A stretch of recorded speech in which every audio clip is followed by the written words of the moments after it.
سورۃ الرحمن اور سورۃ الواقعہ یہ آخری جوڑا ہے. میں نے عرض کیا تھا شروع میں کہ یہ 7 صورتیں جو ہیں ان میں سے سورہ قاف منفرد ہے، سورہ زاریات، سورہ طور جوڑا ہے، سورۃ النجم، سورۃ القمر جوڑا ہے، سورۃ الرحمن، سورۃ الواقعہ یہ جوڑا ہے. یہ جوڑا بڑا عجیب ہے. قرآن مجید کی یہ 2 صورتیں ایسی ہیں کہ نبوت، رسالت، وحی، ان تینوں کے ذکر سے بالکل خالی ہے، ذکر ہی نہیں. ہر صورت کا اپنا ایک مزاج ہے، اپنی ایک خاص شان ہے اس میں. اور دوسرے یہ کہ سورہ رحمان جو ہے یہ واحد صورت ہے پورے قرآن میں جس میں مسلسل خطاب جنوں اور انسانوں سے متواتر ہو رہا، پیرلل. ویسے تو یہ کہ یہ بات میں عرض کر چکا ہوں کہ جنوں میں کوئی نبی نہیں، ان میں روح نہیں ہے، روح آدم میں پھونکی گئی تھی، اور چونکہ ریسیپینٹ آف وحی از روح تو ان کے ہاں وحی نہیں ہے. لہذا وہ بھی جو انسانوں میں رسول آئے ہیں انہی کی ہدایت کے پیرو رہے. ان میں سے جو اچھے لوگ ہیں، جو نیک لوگ ہیں، وہ ایمان لائے، جس کی ایک مثال ہمارے سامنے آ بھی چکی ہے. وہ جنات تھے، حضرت موسیٰ پر ایمان رکھنے والے تھے، تورات کے ماننے والے تھے، اور ان کا گزر ہوا، قرآن انہوں نے سنا، وہ ایمان لے آئے اور پھر جا کر وہ اپنی قوم میں تبلیغ شروع کر دی. تو گویا کہ قرآن مجید میں جب یا ایھا الناس کہا جاتا ہے تو اگرچہ انسان مراد ہیں، لیکن یہ کہ انہی کے تابع خطاب جو ہے وہ جنات سے بھی ہے. لیکن اس صورت میں اس کو کھول دیا گیا. باقی یہ اسی پر قیاس کرتے ہیں پورے قرآن کو سمجھیے کہ پورے قرآن کے مخاطب انسان بھی ہیں، جنات بھی ہیں.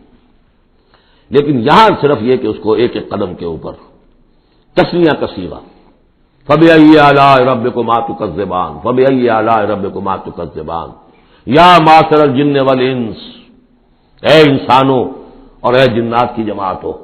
جو کھل کر جو ہے صراحت کے ساتھ جو ہے انسانوں کے ساتھ جنات کا ذکر اور ان سے خطاب تو صرف اس ایک صورت میں پورے قرآن مجید میں. ایک اور بات یہ ہے کہ اس میں 2 جنتوں کا تذکرہ ہے، اور سورہ واقعہ میں بھی ایسا ہی ہے. ان دونوں میں ترتیب عجیب ہے مضامین کے اعتبار سے، جس کو کہ آپ مرر امیج کہتے ہیں. آج کل مکان بہت سے بنتے ہیں ایسے کہ بالکل مرر امیج ہوتے ہیں کہ یوں لا کے ملا دیے تو ایک جیسے ہوں گے. ڈرائنگ روم جڑے ہوئے ہیں، پھر کوئی بیڈ روم ہے وہ ادھر ہے، پھر ادھر آخر میں پورچ ہے، وہی نقشہ ادھر ہے وہی نقشہ ادھر ہے، تو گویا کہ ہے مرر امیج. تو ان دونوں صورتوں میں مضامین جو ہے مرر امیج کے ساتھ ہے. سورہ رحمان میں قرآن مجید کی عظمت کا بیان اور اس کا جو حق ہے جو انسانوں کو ادا کرنا چاہیے اس کو مضمر کیا اور عظمت قرآن کا بیان کیا. یہ شروع ہو رہی ہے صورت اس سے. سورہ واقعہ میں وہ آخر میں آئے گا قرآن کی عظمت کا بیان اور جو لوگ کہ اس کا حق ادا نہیں کرتے ان کا انجام. پھر اس میں اس کے بعد جو ہے پہلے ذکر ہے اہل جہنم کا، اور اس کے بعد ہے 2 طرح کی جنتوں کا. 2 درجے ہیں اہل جنت کے، لیکن وہاں کیا ہے؟ پہلے تذکرہ ہے دو کامیاب گروہوں کا، اور پھر آخر میں تذکرہ ہے جہنمیوں کا. اس اعتبار سے اس میں مضامین کی بڑی گہری مناسبت بھی ہے، اور ایک مرر امیج کی ترتیب سے یہ عکسی ترتیب ان کے مضامین میں ہے. سورۃ الرحمن بسم اللہ الرحمن الرحیم. نوٹ کر لیجئے یہ ترجیحی جو آیت ہے اس میں 31 مرتبہ آئی ہے آیت. کل آیات 78 ہیں، جن میں سے 31 جو ہیں وہ تو در حقیقت فَبِأَيِّ آلَاءِ رَبِّكُمَا تُكَذِّبَانِ اس کی تکرار ہے. یہ اسلوب قرآن مجید میں یا تو سورہ شعراء میں آ چکا ہے، 8 بار وہ الفاظ آئے تھے اِنَّ فِي ذَلِكَ لَآیَةً وَمَا كَانَ أَكْثَرُهُم مُؤْمِنِينَ وَإِنَّ رَبَّكَ لَهُوَ الْعَزِيزُ الرَّحِيمُ 8 مرتبہ. یا یہ القمر میں ہم 4 دفعہ پڑھ چکے ہیں فَكَيْفَ كَانَ عَذَابِي وَنُذُرِ وَلَقَدْ يَسَّرْنَا الْقُرْآنَ لِلذِّكْرِ فَهَلْ مِن مُدَّكِرٍ. اور یہاں سورۃ الرحمن میں 31 بار آئے گا فَبِأَيِّ آلَاءِ رَبِّكُمَا تُكَذِّبَانِ. بسم اللہ الرحمن الرحیم. الرحمن علم القرآن خلق الانسان علمہ البیان. رحمان، اور یہ اللہ کا وہ نام ہے جو رحمت کے مادے سے، لیکن خاص شان اس کی یہ ہے کہ جس میں ایک طوفانی کیفیت ہے اللہ کی رحمت، ٹھاٹھے مارتے ہوئے سمندر کی طرح. غضبان ہم پڑھ چکے ہیں 2 دفعہ، نہایت غضبناک. حضرت موسیٰ کے لیے لفظ آیا غضبان آصفہ. تو عرب کہے گا اگر بھوک سے مر رہا ہے انا جوعان، پیاس سے مر رہا ہے انا عطشان، تو رحمان کے وزن پر بہت مبالغہ ہوتا ہے، اور اس میں ایک شان ہوتی ہے جیسے کہ طوفانی شان، طوفان وہ بھی اسی میں ہے۔ اور رحمان وہ ہستی کہ جس کی رحمت ٹھاٹے مارتے سمندر کے مانند ہے۔ علم القرآن، اس نے قرآن سکھایا ہے۔ یعنی یہ کہ قرآن مجید کی عظمت کا تصور کرو، یہ اللہ کی رحمانیت کا مظہر عتم ہے، اس کی رحمت کی سب سے بڑی شان، اس کا مظہر عتم جو ہے وہ قرآن ہے۔ دوسری بات یہ، اللہ کے ناموں میں چوٹی کا نام رحمان ہے، بہت پسندیدہ، رحمت کی تو ضرورت ہر شخص کو ہے۔ حضور نے فرمایا میں بھی مستغنی نہیں، آپ نے ایک موقع پہ فرمایا کہ کوشش جنت میں صرف اپنے اعمال کی بنیاد پر نہیں جائے گا جب تک کہ رحمت خداوندی دستگیری نہ کرے۔ اور حضرت عائشہ سے ہے یہ روایت، حضرت عائشہ نے پوچھ لیا، ظاہر بات ہے میاں بیوی کے درمیان ایک بے تکلفی بھی ہوتی ہے کہ کیا حضور آپ بھی؟ آپ نے فرمایا ہاں میں بھی۔ الا ان یتغمدنی ربی برحمتہ، میں بھی جنت میں نہیں جا سکوں گا مگر اس صورت میں کہ میرا رب مجھے اپنی رحمت سے ڈھانپ لے۔ تو رحمان چوٹی کا نام ہے اللہ کے ناموں میں سے، اور جو علم اللہ نے دیا ہے انسان کو اس میں چوٹی کا علم قرآن ہے۔ ایک علم وہ ہے ریویلڈ نالج جس کی چوٹی یہ ہے، ایک علم ہے ایکوائرڈ نالج، رفتہ رفتہ انسان جا رہا ہے، لیکن سب سے اونچا علم، سب سے بڑا علم خلق الانسان، اسی نے انسان کو بنایا، اور اس کی کریشن کا کلائمیکس انسان ہے، تخلیق کی معراج انسان ہے۔ خلقتہ بیدیہ، ہم نے دونوں ہاتھوں سے بنایا ہے، جس میں عالم امر اور عالم خلق جمع ہو گئے۔ اس سے آگے علمہ البیان، جو صلاحیتیں انسان کو دی ہیں ان میں چوٹی کی صلاحیت جو ہے بیان ہے۔ انسان کو کہا گیا حیوان ناطق، نطق، قوت بیان، اور یہ بات ہمیں معلوم ہے کہ یہ جو انسان کا جو برین ہے، ظاہر بات ہے گوریلاز میں بھی ہے، چمپینزیز میں بھی ہے، اور بھی حیوانات کے اندر بھی ہے، گھوڑے کا بھی برین ہے، لیکن یہ برین جیسے جیسے رفتہ رفتہ لوئر اینیمل سے اوپر آپ آ کر دیکھتے ہیں، ہائیسٹ انسان کے اندر آ کر اس کا جو گرے میٹر ہے، وہ جو ہائیسٹ ایوالو فارم ہے، اس میں مختلف ایریاز ہیں۔ یہ ویژن کا ایریا ہے، آنکھ سے جو انفارمیشن جا رہی ہے وہ پھر ڈسائفر ہوتی ہے گرے میٹر کے اس پچھلے حصے کے اندر، ہیئرنگ ایریا ہے۔ لیکن سب سے بڑا رقبہ جو ہے وہ ہے اسپیچ سینٹر، اور اس کے دو حصے ہیں، دوسرے کی بات سننا اور سمجھنا، پھر اپنی بات کہنا، یہ دو ایسپیکٹس ہیں اس کے۔ تو اسپیچ سینٹر، اس میں دونوں چیزیں آ جائیں گی، کلام کا فہم اور پھر کلام کو دوسروں تک پہنچانا۔ تو علمہ البیان، اللہ نے صلاحیتیں تو اور بھی دی انسانوں کو بہت سی، آنکھ بھی دی، کان بھی دیا، لیکن یہ آنکھ اور کان تو حیوانات میں بھی ہے، بلکہ بعض حیوانات کی بصارت ہم سے کہیں زیادہ آگے ہے۔ بعض حیوانات وہ ہیں کہ جنہیں روشنی کی بھی ضرورت نہیں دیکھنے کے لیے، بغیر اندھیری میں بھی دیکھتے، ہم تو اندھیرے میں نہیں دیکھ سکتے۔ اس طرح کان، گھوڑے کا کان جو ہے اس کے کان کھڑے ہو جاتے ہیں اینٹنا کی طرح سے، اگر کہیں سے آہٹ ہو، جب یہ آپ کے گھوڑ سوار نے کچھ نہیں دیکھا، کھلا سنا ہے، لیکن ذرا سی آہٹ کہیں کی گھوڑے نے سن لی۔ اس حوالے سے باقی چیزیں جو ہیں ان میں تو یہ کہ علیحدہ علیحدہ گنا جائے گا تو صلاحیتیں باقی شاید انسان سے بہتر بھی دوسرے حیوانات میں ہیں۔ سونگنے کی صلاحیت کتے میں جتنی ہے ہمارے پاس تو 1/100 بھی نہیں۔ حیوانات میں سونگنے کا ایریا جو ہے وہ بہت بڑا ہوتا ہے برین کے اندر، وہ سونگ کر چیزوں کو اندازہ کرتے ہیں کھانے کی ہے کہ نہیں ہے۔ لیکن انسان کے ہاں آ کر ہائیسٹ لیول آف برین میں یہ اسپیچ سینٹر ہے۔ اب یہ جو 4 آیتوں سے 3 جملے بنے، الرحمن آیت 1 ہو گئی لیکن جملہ تو نہیں بنا، الرحمن مبتدا ہے، علم القرآن خبر ہے، جملہ اب بنا، تو جملے 3 ہوئے، الرحمن علم القرآن خلق الانسان علمہ البیان۔ اس کو جو ریشو پروپورشن کا قاعدہ ہوتا تھا نسبت و تناسب کا حساب میں، ارتھمیٹک میں 3 ویلیوز دی گئی ہیں، چوتھی تلاش کرو، چوتھی ویلیو اس میں کیا ہے جو مضمر ہے، چھپی ہوئی ہے۔ انسان کو جو بہترین صلاحیت اللہ نے دی ہے قوت بیان، اس کا مصرف بھی ہونا چاہیے بہترین۔ اس کا بہترین مصرف یہ ہے کہ قرآن سمجھو اور سمجھاؤ، قرآن پڑھو اور پڑھاؤ، جیسے کہاوت ہے کہ توپ اس لیے نہیں بنتی کہ اسے مکھیاں ماری جائے، اسی طرح اتنی بڑی صلاحیت جو تمہیں اللہ نے دی ہے، اسی صلاحیت کو وکلا استعمال کرتے ہو، جو اچھا آرگو کر سکے اس کی فیس بڑھتی چلی جاتی۔ ڈیماگوگ کوئی لیڈر ہے، بڑی اچھی تقریر کر سکتا ہے، وہ بڑھنے مارنے پر جو ہے مجمع کو آبادہ کر دے گا، لوگوں کو آبادہ کر دے گا، وہ اپنی گردنیں کٹوا دیں گے، لیڈر بن جائے گا۔ تو یہ صلاحیت جو اس لیے نہیں ہے کہ تم دنیا میں لیڈریاں اپنی بناؤ اس کے ذریعے سے، اس کا مصرف کیا ہے؟ قرآن سمجھو اور سمجھاؤ۔ یہ ہے بیان، اللہ کا بیان۔ اس بیان کو سمجھنا، پہلے تو اسپیچ سینٹر کا وہ حصہ جو ہے اس کو سمجھے، اور پھر اسپیچ سینٹر کا جو دوسرا جو حصہ ہے وہ اس کو بیان کرے۔ چنانچہ اس کو کھول کر بیان کر دیا محمد رسول اللہ صلی اللہ علیہ وسلم نے۔ حدیث ہے آپ کی جس کے راوی ہیں عثمان ابن عفان۔ دیکھیے نام کے اندر بھی وہ قافیہ مل رہا ہے، الرحمن علم القرآن خلق الانسان علمہ البیان عن عثمان ابن عفان۔ اب عفان کے بیٹے عثمان نے روایت کیا، حضور نے فرمایا خیرکم من تعلم القرآن وعلمہ، اور خیر یہاں پر سپرلیٹو کے سنس میں آ رہا ہے، تم میں بہترین لوگ وہ ہیں جو قرآن سیکھیں اور سکھائیں۔ اب سورہ قبر کے فوراً بعد یہ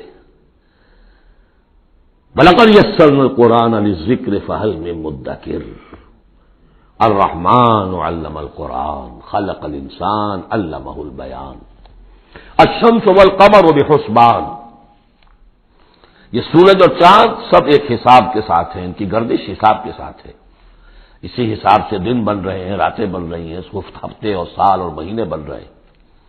والنجم والشجر یسجدان، نجم جو ہے تو ستارے، سورج اور چاند کے مناسبت سے تو اس کے لیے ستارے کی مفہوم ہے، لیکن نجم جو عربی زبان میں جھاڑیوں کو بھی کہتے ہیں جو زمین میں ہوتی ہیں، کیونکہ یہ ستارے بھی زمین میں اتنے نظر آتے ہیں جیسے کہ جھاڑیاں ہوں۔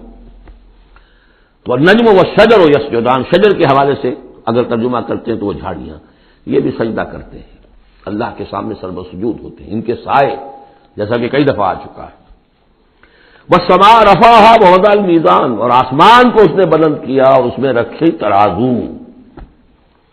یہاں اس سے مراد وہ ترازو نہیں ہے جو کہ تولتی ہے دنیا کے اندر، اس میں بیلنس ہے، کاسمک بیلنس۔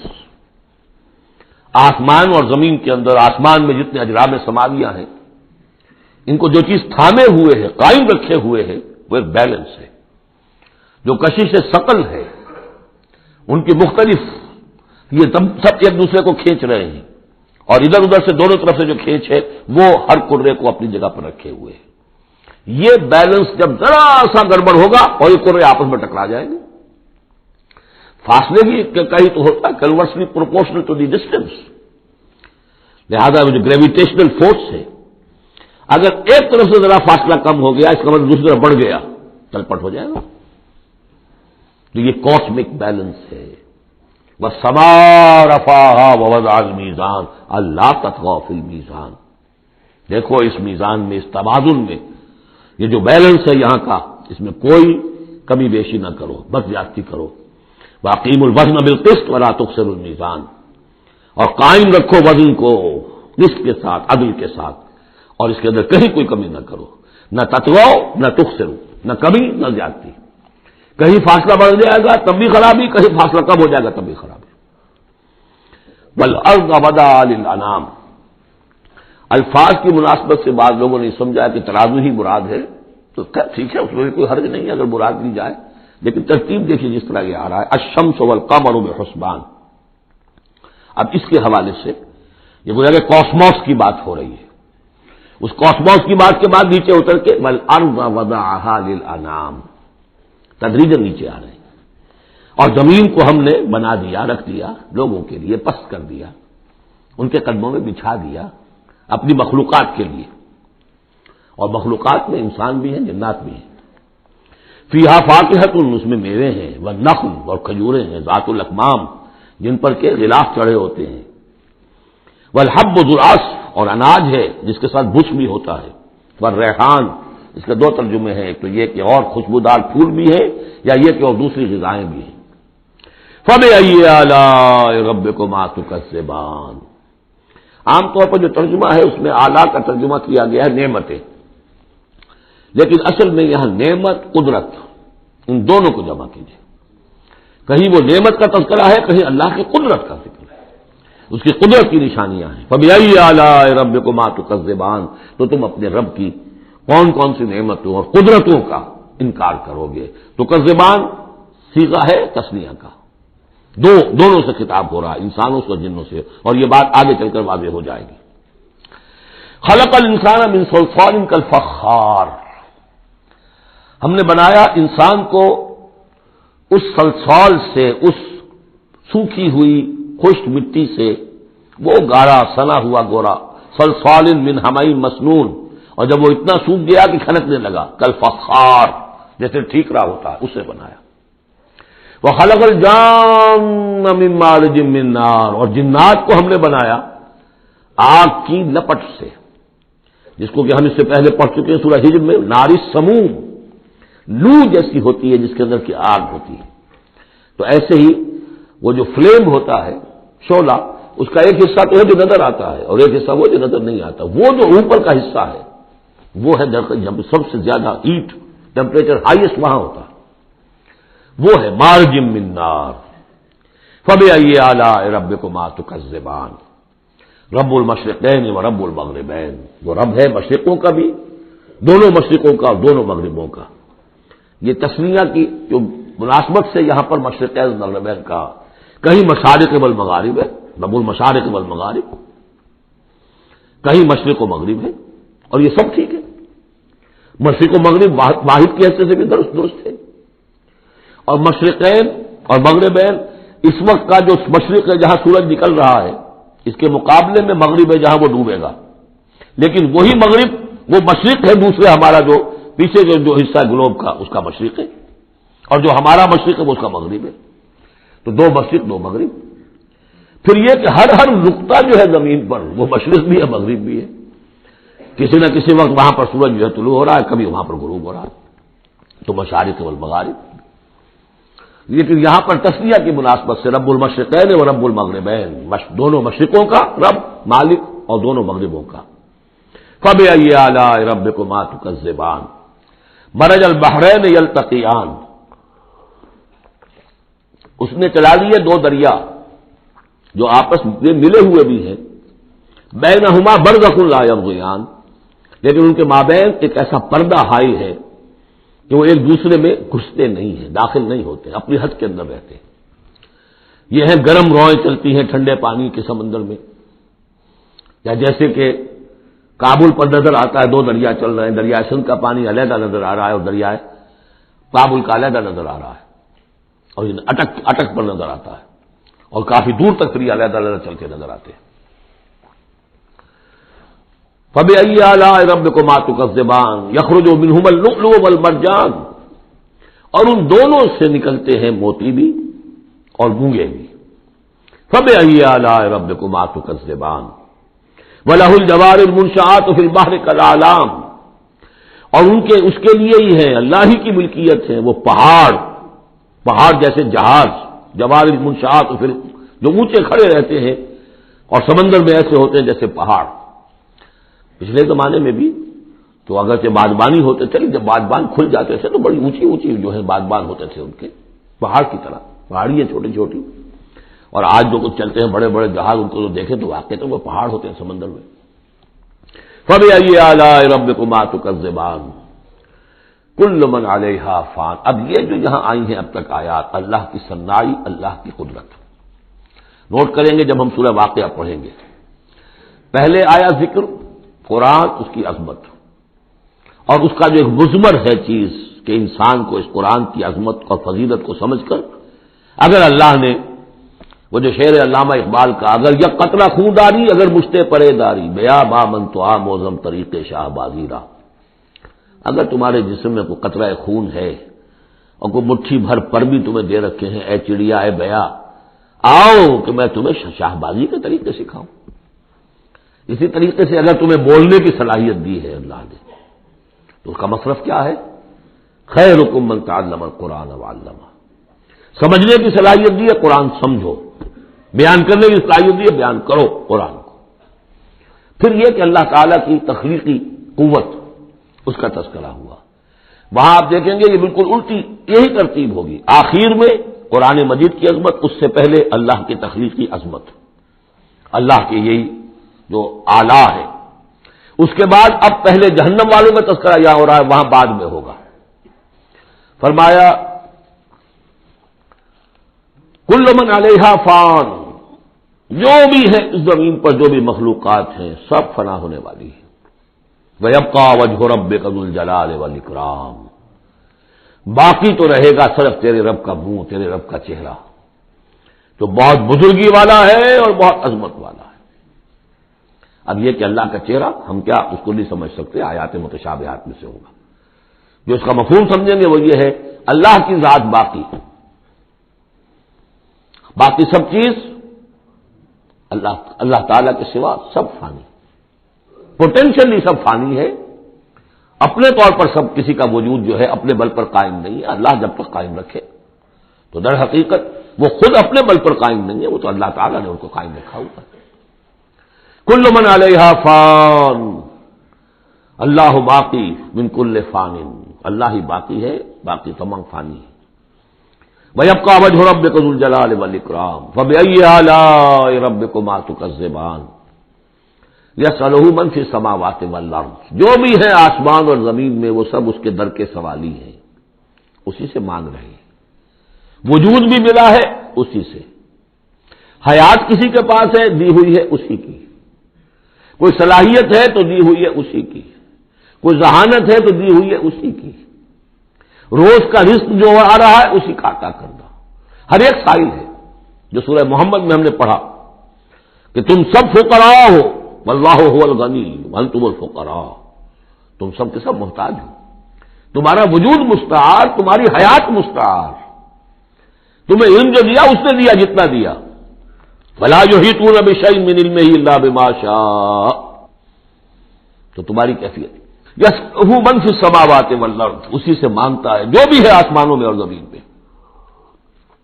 کل یوم ہو فی شان، وہ ہر دن ایک شغل میں ہے، اس کی ایک مصروفیت ہے۔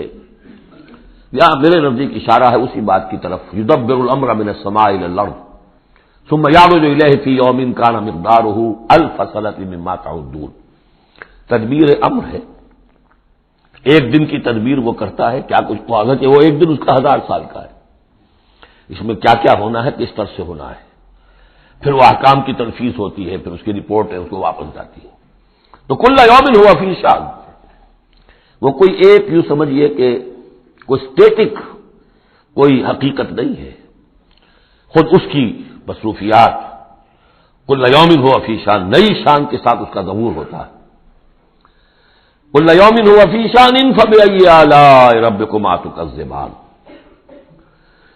سنفرغ لکم ایھا الثقلان، اب یہاں پر کھل کر بات کی کہ یہ تکذبان کیوں کہا جا رہا ہے، ہم جلد ہی فارغ ہو جائیں گے تمہارے لیے، اے دو بھاری قافلوں، اے انسانوں کا قافلہ اور اے جنات کے قافلے۔ ابھی جو ہے اس کائنات کو ہم نے چلایا ہوا ہے، ابھی مہلتیں ہم نے دے رکھی ہیں، وقت مقرر کیا ہوا ہے، اجل مسمى ہے اس کائنات کی بھی اور ہر قوم کی بھی، لکل امت اجل، ہر امت کے لیے بھی ایک اجل ہے، ہر ایک فرد کی اجل ہے، وہ سب ہے، لیکن عنقریب ہم فارغ ہو جائیں گے تمہارے لیے، تمہیں اپنے پاس بلا دیں گے، تم سے حساب کتاب لیں گے، تم سے پوچھ گچھ ہوگی۔ فبأی آلاء ربکما تکذبان، تو اے جنات اور اے انسانوں کی جماعت، تو تم اپنے رب کی کن کن نعمتوں کا اور کن کن سنائیوں کا، کن کن قدرتوں کا انکار کرو گے۔ یا معاشر الجن والانس ان استطعتم ان تنفذوا من اقطار السماوات والارض فانفذوا لا تنفذون الا بسلطان فبأي آلاء ربكما تكذبان يرسل عليكما شواظ من نار ونحاس فلا تنتصران فبأي آلاء ربكما تكذبان صدق اللہ العظیم۔ کیونکہ اس سے پہلے آیت آ چکی ہے سنفرغ لکم ایھا الثقلان، دو بھاری قافلے جو ہیں اللہ تعالیٰ کی مخلوقات میں سے، ایک قافلہ انسانیت اور ایک قافلہ جو جنوں پر مشتمل ہے، اب یہاں اس آیت میں، آیت نمبر 33 میں براہ راست ان سے خطاب ہے، اے گروہ جن اور اے گروہ انس، یا معاشر الجن والانس ان استطعتم، اگر تمہارے اندر استطاعت ہے، طاقت رکھتے ہو، ان تنفذوا من اقطار السماوات والارض، کہ تم نکل بھاگو آسمانوں اور زمین کے دائروں سے، کناروں سے، فانفذوا تو نکل جاؤ، لا تنفذون الا بسلطان، نہیں نکل سکو گے مگر اللہ تعالی کی سبب کے ساتھ۔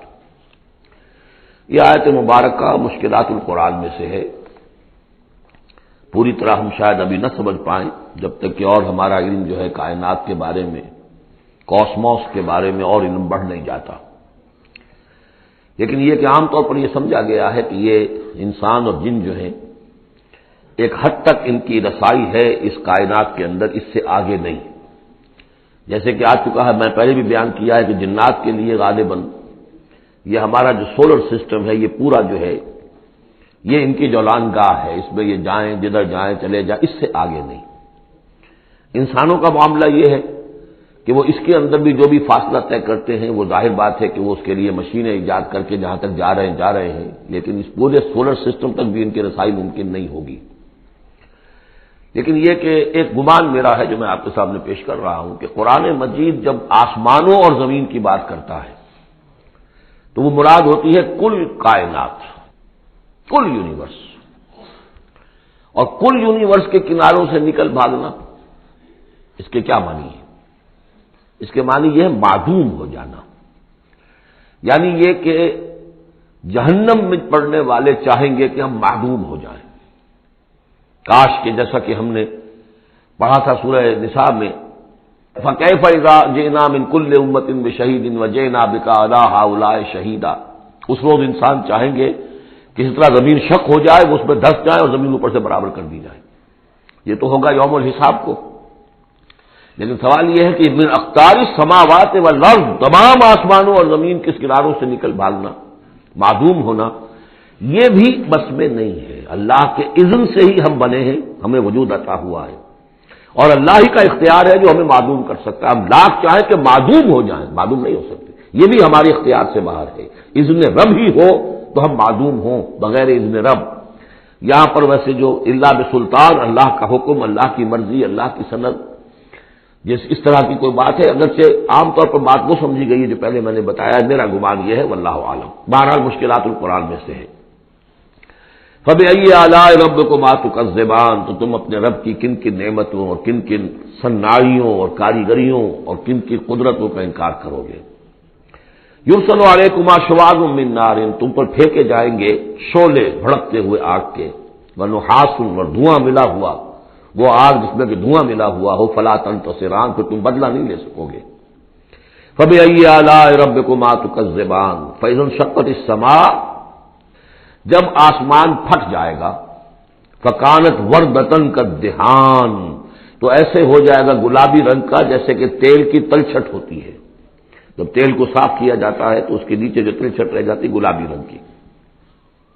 فَبِأَيِّ آلَاءِ رَبِّكُمَا تُكَذِّبَانِ فَيَوْمَئِذٍ لَا يُسْأَلُ عَنْ ذَنبِهِ إِنسٌ وَلَا جَانٌ، تو اس روز کوئی پوچھنے کی ضرورت نہیں ہوگی ان کے گناہوں کے بارے میں، نہ انسانوں سے نہ جنوں سے۔ اللہ تعالیٰ پوچھے گا، حساب کتاب بھی ہوگا، لیکن یہ کہ اپنی جگہ پر ہر ایک کے چہرے پر لکھا ہوگا اس کا انجام۔ بل الانسان علی نفسہ بصیرہ، چنانچہ کئی جگہ قرآن مجید میں نقشہ کھینچا گیا ہے، میدان قیامت میں جب لوگ کھڑے ہوں گے، کچھ لوگوں کے چہرے تر و تازہ ہوں گے، کچھ لوگوں کے اوپر مردنی چھائی ہوئی ہوگی، جس کی مثال بہترین ہوتی ہے ہائی سکولز کے اندر ہر سال جب ڈکلیئر کرتے ہیں امتحان، سالانہ امتحان کا نتیجہ، تو جب کھڑے ہوتے ہیں طالب علم سننے کے لیے، تو بعض لوگوں کے چہروں کے اوپر لکھا ہوتا ہے کہ یہ فیل ہونے، اس لیے کہ انہیں معلوم ہے لکھ کر کے آئے تھے ہم، اور بعض کے چہرے تر و تازہ ہوتے ہیں، انہیں اگر فکر ہوتی ہے تو اس کی کہ میں فرسٹ آتا ہوں یا نہیں آتا، بس اس کی تشویش ہو سکتی ہے، لیکن یہ کہ انہیں کوئی اندیشہ یہ نہیں ہوتا کہ وہ فیل ہو جائیں گے۔ فَيَوْمَئِذٍ لَا يُسْأَلُ عَنْ ذَنبِهِ إِنسٌ وَلَا جَانٌ، اس دن پوچھا جانا ضروری نہیں ہوگا کسی سے بھی، نہ جن سے نہ ان سے، ان کے گناہ کے بارے میں۔ فَبِأَيِّ آلَاءِ رَبِّكُمَا تُكَذِّبَانِ يُعْرَفُ الْمُجْرِمُونَ بِسِيمَاهُمْ، پہچان لیے جائیں گے مجرم اپنے چہروں سے، چہرے ان کے اترے ہوئے ہوں گے، انہیں تو معلوم ہوگا۔ یعرف المجرمون بسیماہم فیؤخذ بالنواصی والاقدام، پھر ان کو پکڑا جائے گا ان کی پیشانی کے بالوں سے اور پاؤں سے، یعنی ہر ایک کو کوئی فرشتہ جو ہے وہ ادھر سے اس کی پیشانی کے بال پکڑے گا اور ادھر سے اس کی ٹانگیں پکڑ کر ٹاس کرے گا اسے۔ فبأي آلاء ربكما تكذبان هذه جہنم التي يكذب بها المجرمون، جب پھینکا جائے گا اسے جہنم، یہ ہے وہ جہنم کہ جس کو جھٹلاتے رہے تھے وہ لوگ کہ جو جھٹلانے والے تھے، هذه جہنم التي يكذب بها المجرمون، جسے مجرم گناہگار جھٹلاتے رہے۔ یطوفون بینہا وبین حمیم آن، اب وہ چکر لگاتے رہیں گے، اس آگ سے نکلیں گے، پانی پینا چاہیں گے تو وہ پانی کھولتا ہوگا، حمیم آن، کھولتے پانی کے اور اس آگ کے درمیان۔ فبأي آلاء ربكما تكذبان، اب یہ تو اہل جہنم کا انجام ہے جو یہاں بیان ہو گیا۔ یہاں جنتیوں کے انجام سے پہلے ان کا بیان ہے، سورہ واقعہ میں پہلے جنتیوں کا بیان آئے گا اور پھر اہل جہنم کا بیان آئے گا، ترتیب عکسی۔ وَلِمَنْ خَافَ مَقَامَ رَبِّهِ جَنَّتَانِ، اور جو بھی اپنے رب کے حضور میں کھڑے ہونے سے ڈرتا رہا، لرزا اور ترستا رہا، اس کے لیے دو جنتیں ہیں۔ یہ دو جنتیں کیوں کہی گئی؟ اس کے لیے جو توجیہ میری سمجھ میں آئی ہے اس میں مجھے خاصا اطمینان ہے، انشراح ہے کہ جنتیں جو جنوں کے لیے ہوں گی وہ علیحدہ جنت ہے، انسانوں کے لیے علیحدہ ہے۔ ظاہر بات ہے دونوں کے احساسات جدا ہیں، دونوں کے ذوق جدا ہیں، دونوں کے مذاق جدا ہیں، لہذا ایک جنت ہے کہ جو انسانوں کے لیے ہے اور ایک جنت ہے کہ جو جنات کے لیے ہے۔ ایک ہی طرح کی چیزیں ان دونوں کے لیے پلیزنٹ اور ان دونوں کے لیے جو ہو سکتی ہیں مسرت اور سرور آمیز، وہ ایک طرح کی نہیں ہو سکتی، ان کے تقاضے مختلف ہوں گے۔ تو لمن خاف، جو ڈرنے والے ہیں ان کے لیے جنتیں فراہم کر دی اللہ نے، وہی تسلیہ کا صیغہ ہے کیونکہ یہاں جنوں اور انسانوں سے خطاب ہو رہا ہے مسلسل۔ یہ جو جنتان ہوں گی یہ ابتدائی جنتیں جن کا ذکر یہاں ہو رہا ہے، اس کے بعد دو اور جنتیں ہوں گی، تو جنتیوں کے دو درجے ہیں، ان میں جنات بھی ہوں گے انسان بھی ہوں گے، تو چار ہو گئے۔ کمتر درجے کے جنتی انسان اور جن دو، اور برتر درجے کے جنتی انسان اور جن دو، تو دو اور دو چار۔ تو یہاں پر اس سورہ مبارکہ میں چار جنتوں کا ذکر ہے۔ پہلے یہ کمتر درجے کے جنتیوں کا ذکر ہو رہا ہے۔ وَلِمَنْ خَافَ مَقَامَ رَبِّهِ جَنَّتَانِ فَبِأَيِّ آلَاءِ رَبِّكُمَا تُكَذِّبَانِ ذَوَاتَا أَفْنَانٍ، اس کی بہت سی شاخیں ہوں گی اس جنت کی۔ فَبِأَيِّ آلَاءِ رَبِّكُمَا تُكَذِّبَانِ فِيهِمَا عَيْنَانِ تَجْرِيَانِ، ان دونوں میں چشمے ہیں۔ اب عینان، ایک ایک جنت میں ایک ایک چشمہ ہے جو بہہ رہا ہے۔ فَبِأَيِّ آلَاءِ رَبِّكُمَا تُكَذِّبَانِ، اپنے رب کی کون کون سی نعمتوں کو جھٹلاؤ گے۔ فِيهِمَا مِن كُلِّ فَاكِهَةٍ زَوْجَانِ، اور ان دونوں میں ہر طرح کے جو میوے ہیں ان کی دو دو قسمیں ہیں، جوڑے ہیں۔ فَبِأَيِّ آلَاءِ رَبِّكُمَا تُكَذِّبَانِ مُتَّكِئِينَ عَلَىٰ فُرُشٍ بَطَائِنُهَا مِن اسْتَبْرَقٍ وَجَنَى الْجَنَّتَيْنِ دَانٍ، اور وہ وہاں تکیہ لگائے ہوں گے، سہارا لگائے ہوں گے ایسے فرشوں پر کہ جن کے استر بنے ہوئے ہوں گے گاڑھے ریشم کے، استر ہوں گے گاڑھے ریشم کے، تو جو ان کا اصل جو اوپر کا حصہ ہوگا وہ کس شے کا ہوگا، گویا کہ وہ تمہارے تصور سے باہر ہے۔ وَجَنَى الْجَنَّتَيْنِ دَانٍ، اور دونوں جو باغ ہیں دونوں جنتوں کے، ان کے جو پھل ہیں میوے وہ جھک رہے ہوں گے نیچے کو ہوں گے، تاکہ آرام سے جنتی جو ہے جو چاہے حاصل کر لے۔ فَبِأَيِّ آلَاءِ رَبِّكُمَا تُكَذِّبَانِ فِيهِنَّ قَاصِرَاتُ الطَّرْفِ، ان جنتوں میں ہوں گی وہ عورتیں کہ جن کے نگاہیں نیچے جھکی ہوئی ہوں گی۔ عورت کے اندر شرم اور حیا جو ہے اس کا خاص زیور ہے، یہ خود اس کے حسن کا ایک حصہ ہے، تو نگاہوں کا نیچا ہونا یہ اصل میں حیا اور شرم کی علامت ہے، نیچے نگاہ والی۔ لم یطمثن انس قبلہم ولا جان، ان کو چھوا نہیں ہوگا اس سے پہلے نہ کسی انسان نے نہ جن نے، ان سے پہلے، یعنی ظاہر بات ہے کہ جو جنوں کی جنت ہے اس میں ان کی مناسبت سے ان کے لیے بیویاں ہوں گی، اور جو مردوں کی انسانوں کی جنت ہے ان کے لیے ان کی مناسبت سے ہوں گی، اور وہ جو ہوں گی جو جنت جنات کی ہے ان میں جو بھی ان کے لیے ہوں گی ان کی بیویاں انہیں بھی کسی جن نے پہلے چھوا نہیں ہوگا، اور اسی طرح انسانوں کے لیے جو جنت ہوگی اس میں جو ان کو بیویاں دی جائیں گی ان کو کسی انسان نے پہلے نہیں چھوا ہوگا۔ فَبِأَيِّ آلَاءِ رَبِّكُمَا تُكَذِّبَانِ كَأَنَّهُنَّ الْيَاقُوتُ وَالْمَرْجَانُ وہ جو ہوں گی بیویاں دی جائیں گی ان جنتوں میں وہ ایسے ہوں گی جیسے لال اور مونگے. فبأي آلاء ربكما تكذبان هل جزاء الإحسان إلا الإحسان. کیا احسان کا، بھلائی کا، نیکی کا بدلہ احسان اور بھلائی کے سوا بھی کچھ ہو سکتا ہے؟ ان لوگوں نے اللہ کے لیے، اللہ کے دین کے لیے، اللہ کے احکام کی پابندی میں جو کچھ بھی انہوں نے محنتیں کی، کوششیں کی، اب ظاہر بات ہے کہ اللہ تعالیٰ کو اس کا بدلہ انہیں دینا ہے انہی صورتوں میں. وَمِن دُونِهِمَا جَنَّتَانِ، اور ان سے پرے دو جنتیں اور ہیں. اب اس میں مفسرین کے مختلف اقوال ہیں، پہلی جنتیں کن کی ہیں، دوسری جنتیں کن کی ہیں. اس لیے کہ اس کے لیے دو الفاظ جو آئیں گے سورہ واقعہ میں آئیں گے کہ ایک اصحاب الیمین ہے اور ایک مقربون ہے. ایک وہ ہے جو آگے اللہ کے بہت ہی مقرب بارگاہ ہو جاتے ہیں، اولئک المقربون، اور ایک وہ ہے کہ جو داہنے والے ہیں اور ایک ہے شمال والے. تو ایک تو ہے بنیادی، یہ گمراہ تھے، یہ جہنمی، یہ نیک تھے، اور یہ جو ہے جنتی ہیں. لیکن ایک ہے بہت آگے والے، فالسابقون السابقون اولئک المقربون، وہ لوگ جو آگے نکل جانے والے ہیں، وہ جو بلندتر نیکیوں والے ہیں، بلندتر مقامات والے ہیں. جیسے کہ سورہ توبہ میں ہم نے پڑھا تھا والسابقون الاولون من المہاجرین والانصار والذین اتبعوہم بإحسان، تو دو درجے ہو گئے تھے. تو اس طرح یہاں پر جو میرے نزدیک پہلی جنتوں کا تذکرہ جو ہے وہ در حقیقت ہے جو کم تر جنتی ہے، اصحاب الیمین. اور اب جو تذکرہ ہو رہا ہے وہ ہے جنت ان کی کہ جو مقربین بارگاہ ہے، سابقین. وَمِن دُونِهِمَا جَنَّتَانِ، اور ان دونوں کو پرے اور دو جنتیں ہوں گی. فَبِأَيِّ آلَاءِ رَبِّكُمَا تُكَذِّبَانِ، یہ بھی دو ہوں گی، ایک جنات کے لیے اور ایک انسانوں کے لیے. مُدْحَامَّتَانِ، بڑے گہرے سبز رنگ کی جنتیں ہوں گی. سبز کاہی جسے ہمارے یہاں کہا جاتا ہے، گہرا سبز، سیاہی مائل سبز، اتنی گہرا سبز ہو کہ سیاہی مائل ہو جائے. یہ میں ابھی عرض کروں گا، اس کی ایک خاص پس منظر ہے. فَبِأَيِّ آلَاءِ رَبِّكُمَا تُكَذِّبَانِ فِيهِمَا عَيْنَانِ نَضَّاخَتَانِ، اس میں دو چشمے ہیں ابلتے ہوئے. فَبِأَيِّ آلَاءِ رَبِّكُمَا تُكَذِّبَانِ فِيهِمَا فَاكِهَةٌ وَنَخْلٌ وَرُمَّانٌ، اس میں میوے ہیں، کھجوریں ہیں، انار ہیں. فَبِأَيِّ آلَاءِ رَبِّكُمَا تُكَذِّبَانِ، یہ یوں سمجھیے کہ ایک تو ہے خالص عربی ذوق اور عرب کا جو ایک خاص ماحول تھا، اور خاص طور پر عرب کا وہ علاقہ جس میں قرآن نازل ہوا ہے، حجاز، پہاڑی علاقہ ہے. اس میں جب آتے تھے چشمے اور جب بہہ جاتی تھی وادیاں تو ابلتی ہوئی پہاڑی چونکہ چشمے جیسے ہوتے ہیں، پہاڑی نالے، تو ان کے اندر جوش و خروش ہوتا ہے. اور دوسرے کہ وہاں پر جو باغات ہوتے تھے کھجور کے درخت، اور وہاں پر وہ سبزی جو رنگ ہے ان کا وہ سبزی مائل گہرا، اور اسی کے اندر پھر جو چھاؤں ہے. تو جو ان کا تصور ہے ایک عربی ذوق ہے، ایک عجمی ذوق ہے. وہ عجمی ذوق ہے جو پہلے بیان ہوا ہے، عربی ذوق ہے جو اب بیان ہو رہا ہے.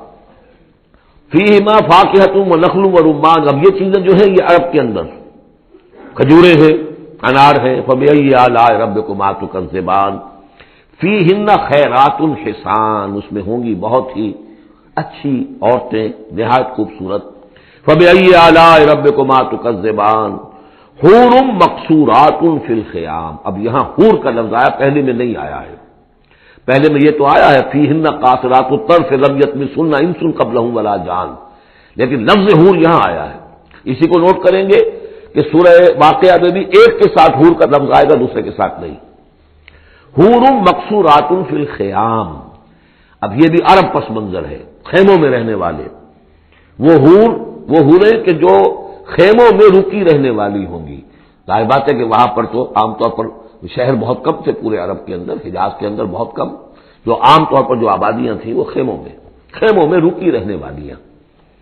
وقرن فی بیوتکن ولا تبرجن تبرج الجاہلیۃ الاولی، وہ شمع محفل نہیں بنتی بلکہ وہ چراغ خانہ بنتی ہیں. حور مقصورات فی الخیام فبأي آلاء ربكما تكذبان لم یطمثن انس قبلہم ولا جان، نہیں انہیں چھوا ہوگا ان سے پہلے نہ کسی انسان نے اور نہ کسی جن نے.